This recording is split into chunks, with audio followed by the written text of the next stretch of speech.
Hello student, आज के इस लेक्चर में आपका स्वागत है। आज के इस लेक्चर में हम बात करेंगे मोनोटोनिक कन्वर्जेंट सीक्वेंस क्या होता है, इसके बारे में हम चर्चा करेंगे। बेसिकली ये जो मोनोटोनिक कन्वर्जेंट सीक्वेंस का टॉपिक है, ये एक तरीके से थ्योरम के ऊपर बेस है, ठीक है ना, मतलब रिलेटेड है, थ्योरम बेस एक टॉपिक है।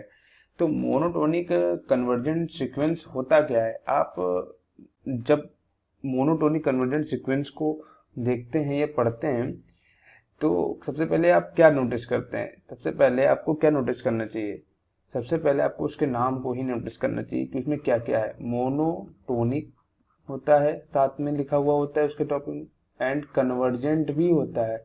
इसके नाम से ही आप बहुत कुछ समझ सकते हैं। मोनोटोनिक कन्वर्जेंट सीक्वेंस, देखिए आप मोनोटोनिक सीक्वेंस को तो जानते ही हैं कि उसके 4 प्रकार होते हैं। कौन कौन से आपको पता है? Monotonic increasing sequence, monotonic decreasing sequence, monotonic strictly monotonic decreasing sequence, and last वाला हमारा रह गया है स्ट्रिक्टली मोनोटोनिक डिक्रीजिंग के बाद आता है इंक्रीजिंग सीक्वेंस। 4 हो गए, इंक्रीजिंग, डिक्रीजिंग और स्ट्रिक्टली डिक्रीजिंग, स्ट्रिक्टली इंक्रीजिंग। तो ये 4 सीक्वेंस होते हैं, ये मैं आपको बता चुका हूं, आप जानते हैं। लेकिन यहाँ पे बात आती है, ये तो मोनोटोनिक सीक्वेंस की बात हो गई, साथ में इन्होंने बता दिया कि कन्वर्जेंट।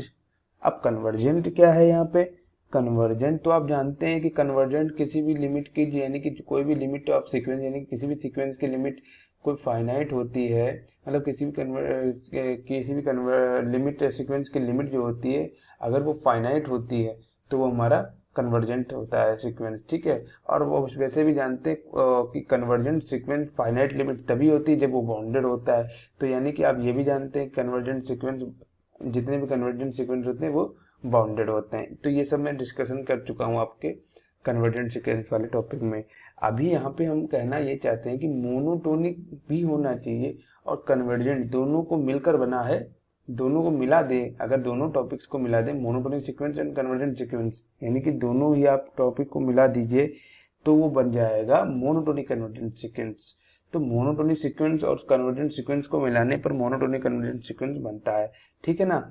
अब देखिए आप इनके स्टेटमेंट को जरा देखिए। पहले हम इसके 4 स्टेटमेंट होते हैं, मिनिमम तो 3 होते हैं, ठीक है। मिनिमम 3 से 4 स्टेटमेंट होते हैं। मैं यहाँ पर आपको चारों स्टेटमेंट नहीं कराऊंगा, मैं आपको यहाँ पर एक इम्पोर्टेंट एग्जाम के पॉइंट ऑफ व्यू से आपको स्टेटमेंट कराने वाला हूँ। और अगर आप एक वो स्टेटमेंट जो मैं आपको कराऊंगा, अगर उसको आप समझ लेंगे तो आप चारों 100% आप वहां से उसको क्लियर कर पाएंगे और समझ भी जाएंगे किससे करना है। तो पहले हम इनके स्टेटमेंट पर देखते हैं जरा एक नजर की क्या क्या है। तो देखिए पहला स्टेटमेंट ये है कि अ मोनोटोनिक सीक्वेंस, पहला ये हमारा स्टेटमेंट है। A monotonic sequence, a monotonic sequence is convergent sequence, यानी कि एक मोनोटोनिक सीक्वेंस कन्वर्जेंट होगा if it is bounded, if it is bounded, ठीक है ना, अगर वो बाउंडेड होगा, ठीक है। दूसरा, आप इसको और में भी लिख लीजिए या आप दूसरा नंबर दे दीजिए, ठीक है ना।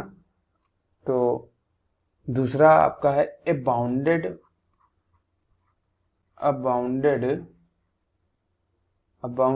मोनोटोनिक या मोनोटोन भी आप बोल सकते हैं। Bounded monotonic sequence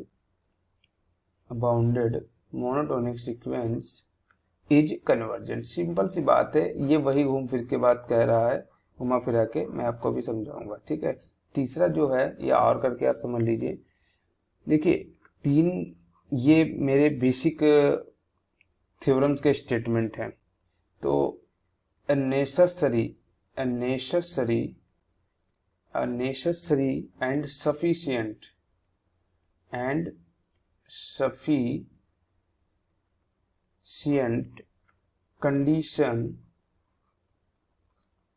condition for a monotonic sequence to be convergent is that it is bounded. समझ पा रहे हैं कुछ हम क्या कहना चाह रहे हैं, या ये स्टेटमेंट क्या कहना चाह रहा है? एक और स्टेटमेंट होता है, वो मैं अभी आपको बता रहा हूँ। वो ये है कि देखिए, एक और स्टेटमेंट लिख लीजिए, और भी बहुत सारे हैं, मैं मेन आपको यहाँ पे लिख रहा हूँ। मोनोटोनिक, या आप ऐसे लिख लीजिए, इसको कुछ इस तरह लिख लीजिए तो ज्यादा अच्छा रहेगा। इफ अ सीक्वेंस, कोई भी सीक्वेंस हो सकता है, if a sequence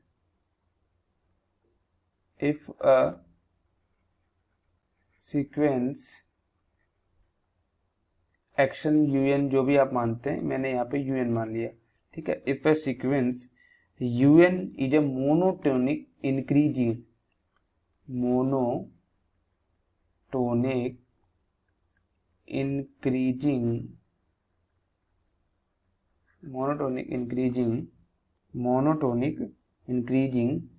and bounded above,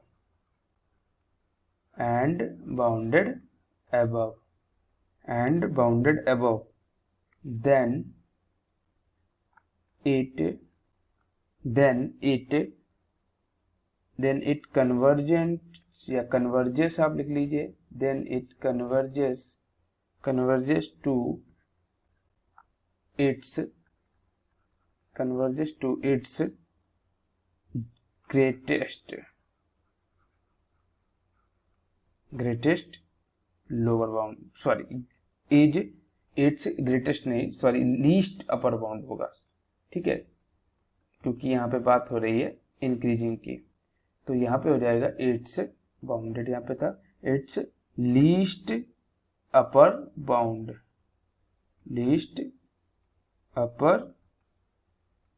जिसको आप बोलते हैं सुप्रीमम, ठीक है, आपको पता ही होगा, या बाउंडेड अबव भी बोल सकते हैं लीस्ट अपर बाउंड को। देखिए, if a sequence un is monotonic increasing and bounded above, ठीक है ना, अगर वो साथ साथ बाउंडेड अबव भी है, then it conversion its least upper bound या सुप्रीमम पे, जिसको हम सुप्रीमम बोलते हैं। देखिए, इनके 4 स्टेटमेंट हैं, एक और है भी मैं बताऊंगा, मैं आपको वो लिखवाऊंगा नहीं, आप समझ जाएंगे, कुछ आपको बता दूंगा, ठीक है, ओरली।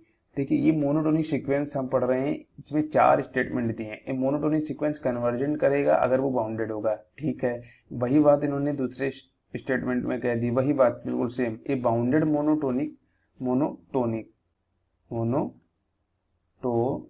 ठीक है, a bounded monotonic sequence is convergent, यानी कोई भी बाउंडेड मोनोटोनिक सीक्वेंस होगा अगर वो कन्वर्जेंट होगा, यानी अगर कोई भी मोनोटोनिक सीक्वेंस बाउंडेड है तो वो कन्वर्जेंट होगा, ठीक है ना। और वैसे भी जानते हैं every convergent sequence is bounded. A necessary and sufficient condition for a monotonic sequence to be convergent if it is bounded, अगर वो बाउंडेड है तो वो कन्वर्जेंट हो जाएगा monotonic. If a sequence un is monotonic increasing, ये देखिए, ये बहुत अच्छा यहाँ पे स्टेटमेंट हमको लगता है, इफ हमारे लिए ये स्टेटमेंट बहुत काम का है। If sequence un is monotonic increasing and bounded above, देखिए, अगर कोई भी सीक्वेंस इंक्रीजिंग सीक्वेंस है, monotonic increasing, then it converges to supremum, यानी कि लीस्ट अपर बाउंड, यानी कि वो लीस्ट अपर बाउंड पर कन्वर्ज करेगा। ये इन्होंने स्टेटमेंट दे दिया। 100% होगा अगर कोई सीक्वेंस बाउंडेड है, ठीक है ना, मोनोटोनिक बाउंडेड है, ठीक है, तो बाउंडेड में तो तभी होगा जब उसमें लीस्ट और डिक्रीज, मतलब लीस्ट अपर बाउंड और ग्रेटेस्ट अपर बाउंड दोनों होंगे, तभी वो कन्वर्जेंट होता है। ये सब हम पहले पढ़ चुके हैं, ठीक है, कन्वर्जेंट वाले सीक्वेंस टॉपिक वाले में, ठीक है। तो ये मोनोटोनिक इंक्रीजिंग सीक्वेंस तभी कहलाएगा जब वो कन्वर्जेंट होगा, कब, जब वो बाउंडेड होगा। और जब मोनोटोनिक इंक्रीजिंग है और बाउंडेड अबव है, उसका जो मोनोटोनिक इंक्रीजिंग का बाउंडेड अबव होगा, वो कन्वर्ज करेगा एलयूवी पर, लीस्ट अपर बाउंड पर। इसका एक उल्टा आप कह सकते हैं, if A sequence UN is monotonic decreasing and, उसके बाद आप यहाँ पे क्या जोड़ देंगे, सिर्फ इतना ही अंतर है, एंड बाउंडेड बिलो, मतलब डिक्रीजिंग है तो उसका जो बाउंडेड बिलो, यानी कि जीएलबी होगा, ग्रेटेस्ट लोअर बाउंड, ठीक है, then it converges to GLB, greatest lower bound, यहाँ पर कर दीजिए। तो वो कन्वर्ज करेगा GLB पर। तो कहने का मतलब ये सभी स्टेटमेंट एक ही उद्देश्य को दर्शाते हैं कि कोई भी मोनोटोनिक कन्वर्जेंट सीक्वेंस होगा वो हमेशा कन्वर्जेंट तब होगा जब वो बाउंडेड होगा, ठीक है ना। तो एक बात मैं आपको बता दे रहा हूँ कि देखिए, जब आप इसमें मोनोटोनिक इंक्रीज सीक्वेंस ले लेते हैं तो एक अलग ये थ्योरम बन जाती है। ये ध्यान हमेशा रखना कि वो एक अलग थ्योरम बन जाती है। और जब आप मोनोटोनिक डिक्रीज ले लेते हैं तो मोनोटोनिक इंक्रीज और डिक्रीज को मिलाकर मोनोटोनिक सीक्वेंस बन जाता है, मतलब मोनोटोनिक कन्वर्जेंट सीक्वेंस बन जाता है, ठीक है ना। तो हम यहाँ पर एक स्टेटमेंट लेंगे और उसको भी प्रूव करेंगे। हम जैसे ये ले लेंगे, a necessary and sufficient condition for a monotonic convergent sequence. चाहे आप इसको लिख लीजिए या मैं आपको नंबर 4 का स्टेटमेंट के थ्रू आपको प्रूव करके दिखाऊंगा। यानी कि हम सीक्वेंस में मोनोटोनिक इंक्रीज सीक्वेंस ले लेंगे, मैं आपको ये वाला स्टेटमेंट प्रूव करके दिखाऊंगा। बाकी अगर आप इसको समझ गए तो चारों को आप समझ जाएंगे। तो मैं चौथा स्टेटमेंट आपको प्रूव कराने जा रहा हूँ स्टूडेंट। तो देखिए स्टूडेंट, मैंने चौथा स्टेटमेंट किया था मेरा कि कोई भी देखिए मैं आपको एक चौथा आपको बताया दे रहा हूँ, दिखाया दे रहा हूँ। If a sequence un is monotonic increasing, ठीक है, देखे थे ना, if sequence monotonic increasing and bounded above, और साथ में बाउंडेड अबव है, तो वो कन्वर्ज करेगा किस पे, LUB पर। किसके, उस मोनोटोनिक सीक्वेंस इंक्रीजिंग सीक्वेंस के LUB पर कन्वर्ज करेगा। तो यही हमको प्रूव करना है। मैं इस स्टेटमेंट को प्रूव करने जा रहा हूँ। लेट un, मान लिया हमने un हमारा कोई बी इंक्रीजिंग सीक्वेंस है, मैंने मान लिया, ठीक है। यही इन्होंने स्टेटमेंट में कहा था कि कोई un है increasing sequence, monotonic increasing sequence, ठीक है, इंक्रीजिंग सीक्वेंस। आप यहाँ पे मोनोटोनिक लिख लीजिए, मोनो, और आप समझ जाएंगे मोनोटोनिक इंक्रीजिंग सीक्वेंस, ठीक है। तो विच इज बाउंडेड अबव, जो कि बाउंडेड, जिसका बाउंडेड अबव जो है, which is bounded above by, मैंने यहाँ पे मान लिया P, ठीक है, जो कि P पर बाउंडेड अबव। तो उसको हम जनरली या मैथमेटिकली कैसे लिखेंगे, P और इसका सुप्रीमम जो होगा वो क्या होगा, un का, un such that n belong to n। तो इसका सुप्रीमम यानी कि P जो होगा बाउंडेड अबव जो होगा वो हमारा सुप्रीमम बन जाएगा ना, ठीक है ना। तो P देखो, बाउंडेड अबव का मीन्स ही होता है सुप्रीमम, और सुप्रीमम मीन्स होता है greatest lower bound, sorry least upper bound. Bounded above का मतलब ये होता है लीस्ट अपर बाउंड, ठीक। ग्रेटेस्ट अपर बाउंड का मतलब, लोअर बाउंड का मतलब होता है इन्फीमम, ठीक है, यानी कि बाउंडेड बिलो। तो इन्हीं दोनों को जब जोड़ देते हैं, जिस सेट में हमको बाउंडेड बिलो और बाउंडेड अबव मिल जाते हैं, वही हमारा बन जाता है बाउंडेड सेट या बाउंडेड सीक्वेंस बन जाता है, ठीक है। ये सब मैं चर्चा कर ही चुका हूँ, ठीक है, और उसी से ही कन्वर्जेंट बन जाता है। तो स्टूडेंट, हम जानते हैं बाय डेफिनेशन ऑफ सुप्रीमम कि un हमेशा ग्रेटर होगा, मतलब P जो सुप्रीमम जो होगा वो हमेशा या तो उसके un में बराबर होगा या वो सबसे बड़ा होगा un में, सीक्वेंस में, ठीक है। यहाँ n बिलोंग करेगा नेचुरल नंबर को, ठीक है। अभी देखिए स्टूडेंट, जैसे कि मैंने एक un ले लिया, मैं आपको एग्जांपल के तहत समझाने का प्रयास करूंगा कि 1/2 एंड 1/1 1/2 एंड 1/3 एंड डैश 1/4, आप ऐसा चलता रहेगा, कहाँ तक, 1/n तक चलता रहेगा, ठीक है ना।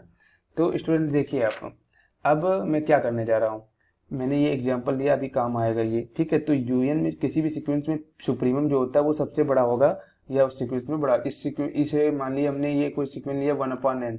अब इस सीक्वेंस में अगर 1/∞, तो इसका जो आप जानते हैं इसका जो सुप्रीमम होगा वो क्या होगा, 1 होगा। तो ये या तो उसके बराबर होगा या सबसे बड़ा होगा, यानी कि P यहाँ पे सबसे बड़ा हो जाएगा, ठीक है ना, ग्रेटर हो जाएगा। अगर मैंने एप्सिलॉन की वैल्यू, अब हम जानते हैं कि एप्सिलॉन जो होता है वो 0 से ग्रेटर होता है, ठीक है। अगर मैं अब कह रहे हैं कि P के नेबरहुड बनाइए, यानी कि ये कोई मान लीजिए 1 है, इसका नेबरहुड ले लें, तो इसके नेबरहुड में यानी P प्लस एप्सिलॉन होगा। तो जो P प्लस एप्सिलॉन होगा तो वो सुप्रीमम से ग्रेटर हो जाएगा, जो कि संभव नहीं है ना, ठीक है ना। तो जो कि संभव नहीं है कि सुप्रीमम, क्योंकि अगर वो P से ग्रेटर हो जाएगा, कहने का मतलब, इसका मतलब ये सुप्रीमम नहीं होगा, लेकिन यहाँ पे ये सुप्रीमम है, तो वो वाली कंडीशन यहाँ पे सेटिस्फाई नहीं करेगी। तो अब हम क्या करेंगे, तो P माइनस एप्सिलॉन ले लेंगे, यानी कि इससे जो छोटे हैं, ठीक है। तो ये जो P माइनस एप्सिलॉन है वो सभी जितने होंगे, मतलब इससे, ठीक है, वो सब क्या सुप्रीमम तो नहीं होंगे ना, वो सुप्रीमम नहीं होंगे। मतलब P minus epsilon is not a supremum of the set UN of the set, ये जो हमने ये सेट माना था, ठीक है ना। तो आप इसको इस तरह से लिख सकते हैं यूएन बराबर n belongs to capital n, ठीक है ना। आप देखिए, so there is at least one term of a u n which greater than p minus, इसमें पी माइनस एप्सिलॉन से एक ही टर्म होगा जो कि ग्रेटर देन होगा, वो कौन सा है, पी, और जो हमने माना किसके, यूएन के बराबर। आप इसको ऐसे लिख सकते हैं, ठीक है ना। तो that is P minus epsilon less than, ठीक है, एंड यूएन, यानी कि यूएन से हमेशा ये तो छोटा ही रहेगा लेकिन ये बड़ा रहेगा, जो कि हमने पी के बराबर माना है, यानी कि जो कि एक आप कह सकते हैं सुप्रीमम है यहाँ पे यूएन, ठीक है ना। आप कंफ्यूज में तो ना, आप यहाँ से इसको रिलेट कर सकते हैं।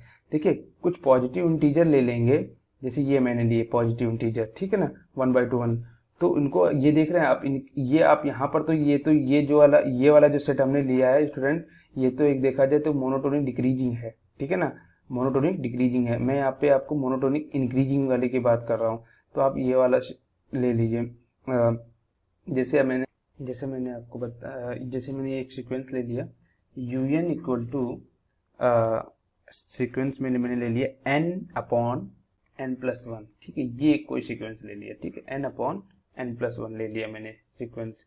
ये जो मैंने सीक्वेंस ले लिया है n/n+1, अगर मैं इसको एक्सपेंड करूंगा तो हमको वैल्यू मिलेंगी कुछ, जो वैल्यू मिलेगी तो उसका जो ऑर्डर होगा वो हमारा इंक्रीजिंग ऑर्डर होगा, ठीक है ना। जैसे मैंने n/n+1 ले लिया तो इसका ऑर्डर क्या होगा, मतलब इसको एक्सपेंड करने पर हमको क्या मिलेगा हमको 1/2 पहला रखेंगे, n=1, फिर हमको क्या मिलेगा 2/3, फिर हमको मिलेगा 2/3, फिर उसके बाद क्या मिलेगा 3/4, उसके बाद हमको क्या मिलेगा 4/5, ठीक है ना। ऐसे हमको मिलता रहेगा कहाँ तक, n/n+1 वे टर्म तक। अगर मैं इसका सुप्रीमम और इन्फीमम फाइंड करूँ तो इसका जो सुप्रीमम होगा वो 1 हो जाएगा, ठीक है, और ये सुप्रीमम फाइंड करने पर आपको 1 मिलेगा, और इन्फीमम तो आपको पता ही है कि हाफ है।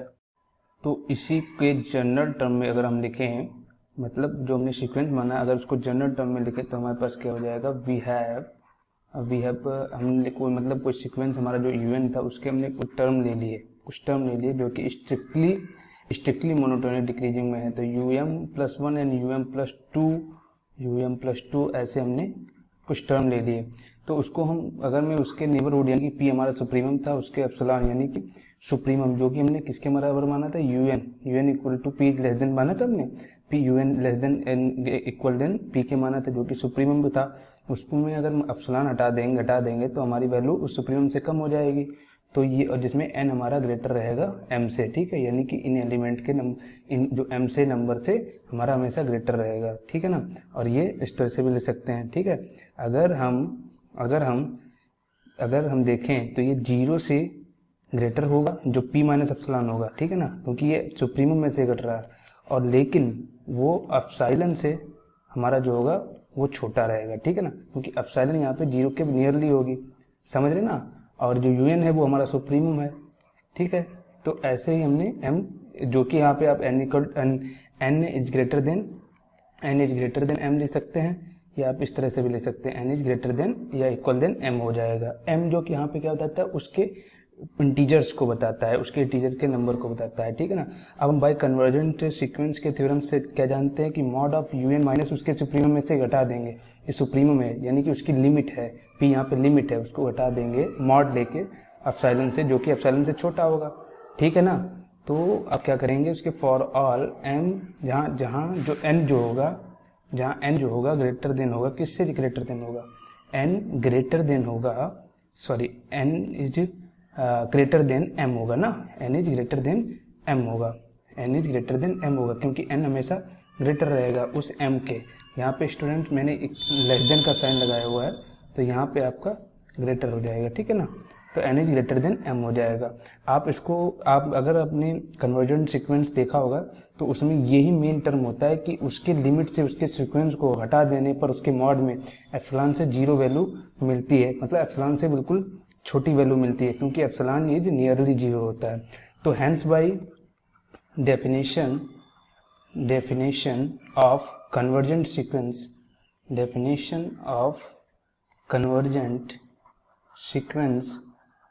convergent sequence हम कह सकते हैं लिमिट इसकी निकालेंगे, यानी कि limit and to infinite of un, जो कि हमारा p आ रहा है, यानी कि ये सुप्रीमम मिल रहा है। तो आप यहाँ पे क्या कह सकते हैं कि हम कन्वर्जेंट सीक्वेंस में ये मतलब कह सकते हैं कि उसका जो सुप्रीमम होगा वो एक कन्वर्जेंट सीक्वेंस के अंतर्गत आता है, यानी कि वो कन्वर्जेंट है। अब आप जानते हैं कि every convergent sequence is bounded sequence. अगर वो बाउंडेड है तो उसमें सुप्रीमम और इनफीमम होगा। यहाँ पे मैंने इंक्रीजिंग लिया था तो यहाँ पर हमारा पी सुप्रीमम था।